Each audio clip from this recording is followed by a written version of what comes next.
Welcome to the 5th episode of the Lazare podcast.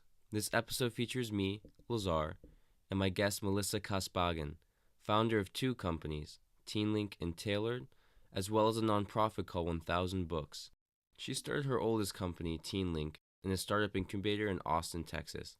The startup focuses on connecting cost-sensitive companies with high school students itching for a chance to garner some real-world experience.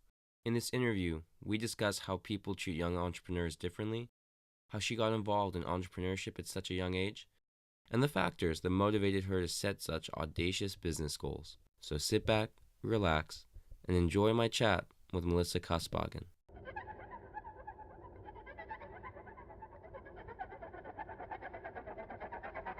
Welcome to the Lazare podcast, a place where I talk to exceptional individuals who have found their flow. In this first season, I attempt to capture the mental processes of entrepreneurs and explain how they started movements that make them tap dance to work each day. This podcast is for students, entrepreneurs, and anybody in between the two. Can you tell me a little bit about your entrepreneurial journey and what got you on that path and what factors led to that inspiration to start your own company? Yeah, so the first company I started was called TeenLink. Basically, we connect teens together with companies for social media help, photography, and teen focus groups.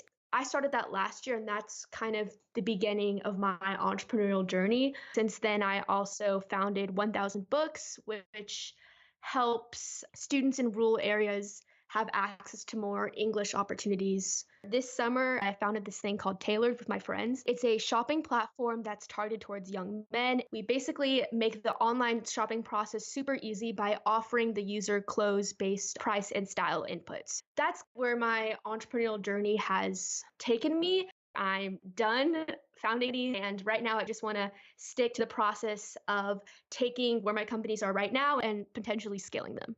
Is it tough having a male customer base as a woman with that last company you mentioned? My team is actually 3 girls and 1 guy. We first created this platform Tailored that was targeted towards young women, but we found that market to be pretty oversaturated. That's when we took the jump to switch to a young male persona. I find myself trying to learn a lot more about male clothes, having to learn the difference between business casual, casual and formal, between different polos. So it's a learning experience.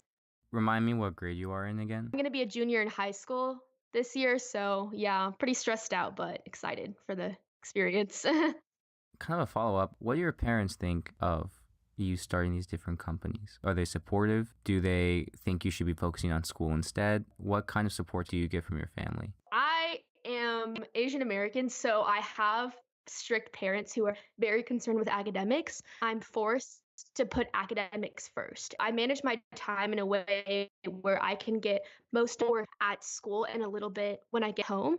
And then from there, the rest of my evening I can spend working on my companies. Since I want to go something with business, my parents are supportive of this entrepreneurial journey. If I want to go into business now, I'm learning a lot of things that can be applied to my futures. I'm sure there's some oversight or well-meaning advice that is less than helpful at times. I disagree with my parents where sometimes they're like, you have to spend all this time focusing on academics, but I'm like, but it'd be really helpful if I could work on my business right now. But I think for the most part, we're pretty set in stone in our goals. As you know, you're very young. Definitely. Does that ever bother you or cause any obstacles that an older person doesn't face? Or the opposite? Do you ever feel like because you're young, you have more leeway to kind of experiment and take crazy risks? Starting young is such a cool thing. The first reason is if you ever make a mistake, people are like, oh, you're young, so it's okay, it's fine. But at the same time, because you're young, you have access to learning so much more and people are willing to help you out. For Tailored, for example, I needed help with a slide deck and graphic design. So the first company that I reached out to, I was like, hey, I'm a high school startup and I would really love for your advice. They were like, yes, we'd love to help you out. What is your dream job? If you found a briefcase with $100 million in it, what would you be doing day to day in 2 years? I don't know what I would do with the $100 million. I'd probably invest it for the future. Before I start on any entrepreneurial things, and I'd first like to finish college.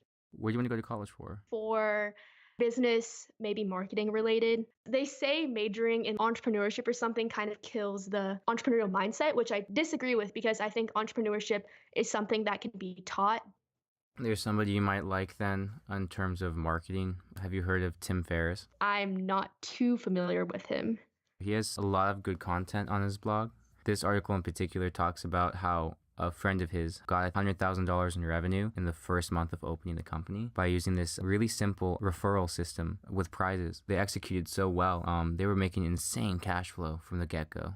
For Tailored, I was working on the marketing aspect of it, and trying to recruit potential customers and new potential clients was pretty hard for me, I'd say, especially because we don't have a physical platform yet. So trying to recruit companies is a struggle. Mostly, I've been DMing clothing platforms targeted towards young men on Instagram, and a lot of them are asking for pictures of what we have so far or a potential website. Since we don't have that yet, it's definitely a bit of a struggle. Are you an introvert or an extrovert naturally, or are you a mix? I would identify myself as an introvert. It's hard to open up to new people that I haven't met before. But when I started Tailored first, the people, my co-founders, I didn't really say anything to them. And so when I finally started speaking, they were like, oh my God, she actually talks to people. Has Chinese culture and your parents' upbringing influenced your propensity for risk at all? I'm Mongolian ethnically, but Chinese nationality wise. The background that my parents grew up with, it's made me a very driven person. I'm not too sure why I'm so driven, but another thing is my Mongolian culture. Whenever I interact with people, they don't know what Mongolia is and they don't know what Mongolians are. And so, since I live in Texas, there are very few Mongolians. And so I have this pride every time I see someone who's Mongolian. And I'm like, yes, you're my brother, you're my sister because there's just very few of us. I live in Austin actually, and there's two other Mongolian families. So it's a very tight-knit community. You mentioned that you're a very driven person. Is there a fear or a passion that is driving you to take these entrepreneurial ventures and to do well in school? I just have a fear of failure, and I'm very much perfectionist. I don't like letting other people down. I don't want to disappoint people. I think that's why I think I've started all these entrepreneurial journeys from a young age is that I'm going to have a lot more experience compared to my peers, let's say. Where do you want to go to college? Bay Area, Berkeley, entrepreneurship, and they have a really good Mongolian studies program, which is something that I'd want to minor in the future. That's interesting that you chose Berkeley as your top pick. It's for the startup culture, you said? I love California. I love the Bay Area. I love the environment that it's there. To switch gears a bit, do you ever feel like you're limited by your gender when working in the startup space, or have you felt that it's been an asset? I haven't felt it be an issue too much. The reason why is because I've surrounded myself with other female entrepreneurs that I haven't really noticed any consequences, but I know it's definitely a thing. So if you know what South by is, my friends and I, we applied to a panel there. One of the things we're talking about is supporting youth and minorities in entrepreneurship. I'm wondering how you feel about high school then. If you're already doing entrepreneurship, do you ever feel confined or bored in your classes? My school has a couple of entrepreneurship classes. I'm lucky enough to go to a school that really supports its students. And so we have this business incubator program. I wouldn't say I find myself bored in my classes because I take in the mindset that I can learn anything from anyone. Every day at school, I'm constantly learning new things from people, learning about their talents. And I also have a big network of other teen entrepreneurs. And so I consult with them.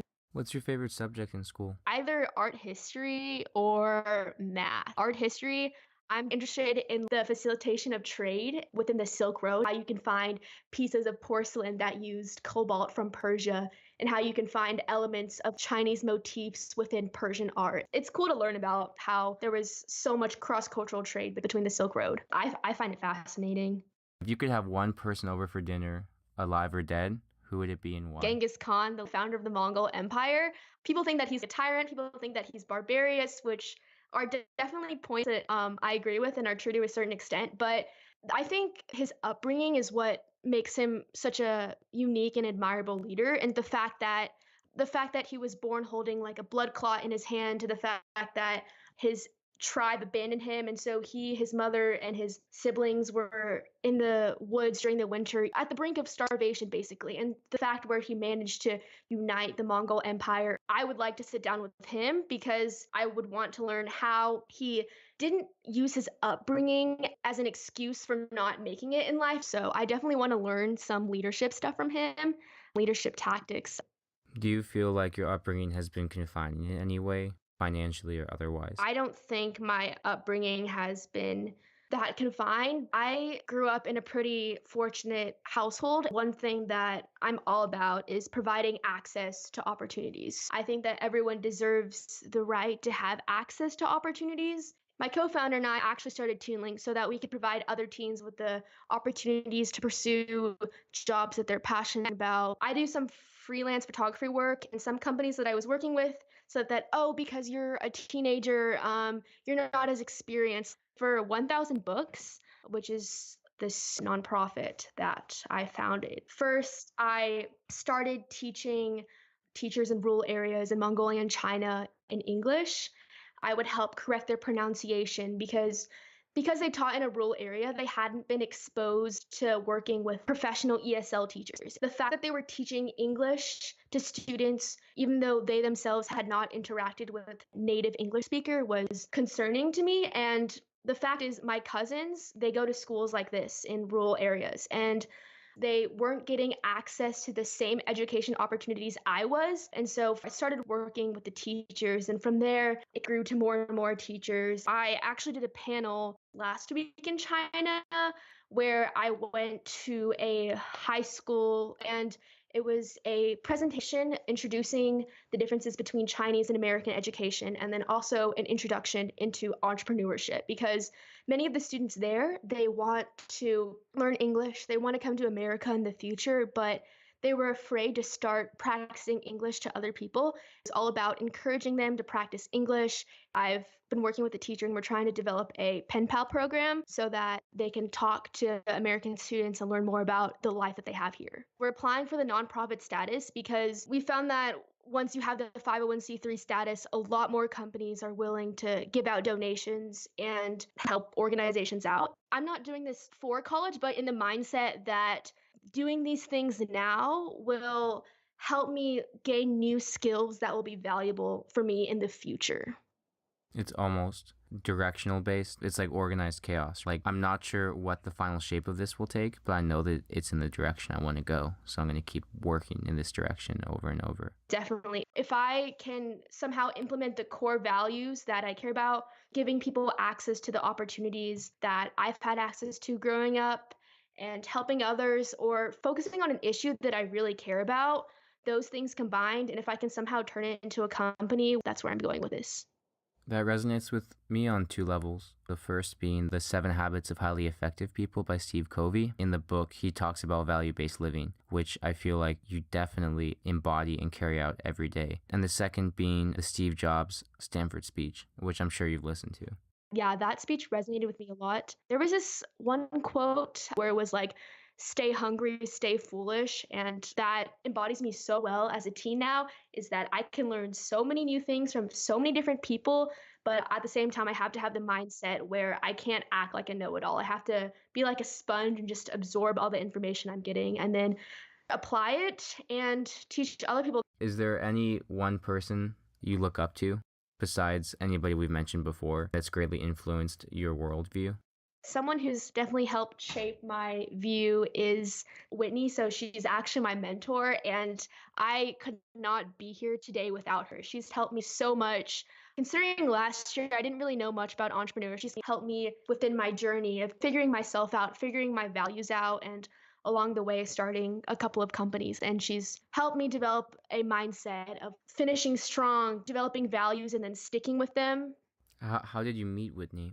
In the very beginning, when I wanted to work on TeenLink, because I was so unfamiliar with the entrepreneurial process, I was like, how do I do this? And so my friend and I, in the beginning, we actually tried creating a beauty app, but one of the girls on the team said she wanted to code the entire thing. She'd only finished AP Computer Science. So instead of outsourcing it, we decided to let her do it. That didn't work out too well. That failed within the first week or so. We were like, let's learn a little bit more about the entrepreneurial process. And so we found this incubator called Whatever It Takes. And this is an incubator for students wanting to start enterprises, and then you end up receiving a course of credit through UCSD, I believe.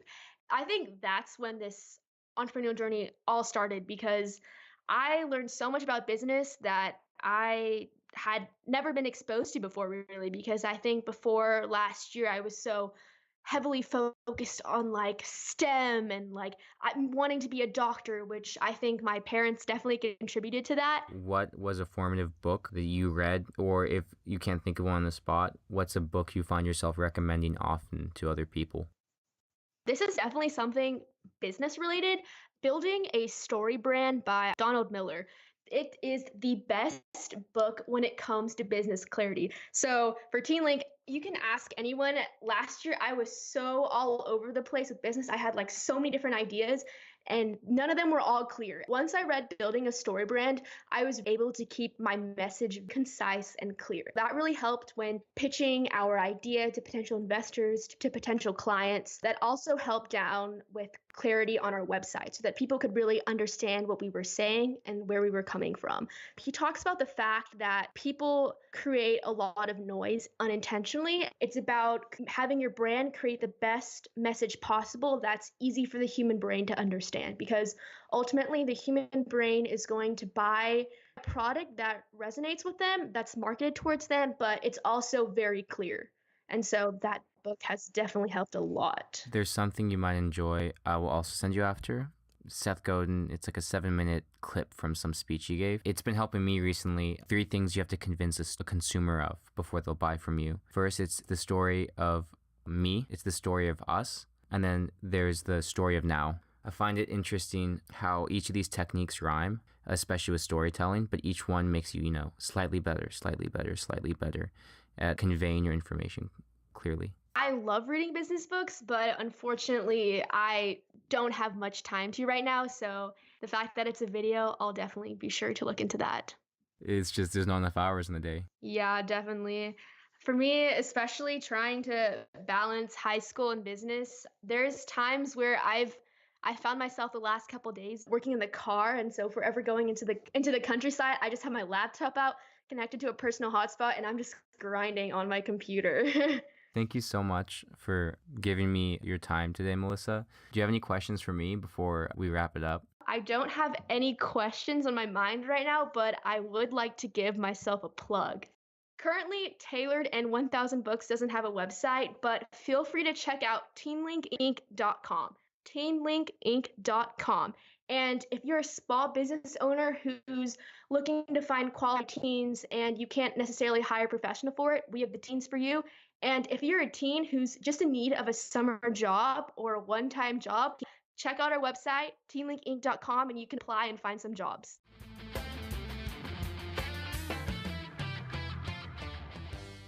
There you have it. Thank you so much for listening to my podcast this week. We skimmed over a lot of resources in this episode. If you go to lazarspodcast.com, you can find show notes that will include all the books, videos, and other subjects I covered with Melissa. In case you're having trouble typing it in, you can also Google the Lazare Hersey podcast, and it should pop right up.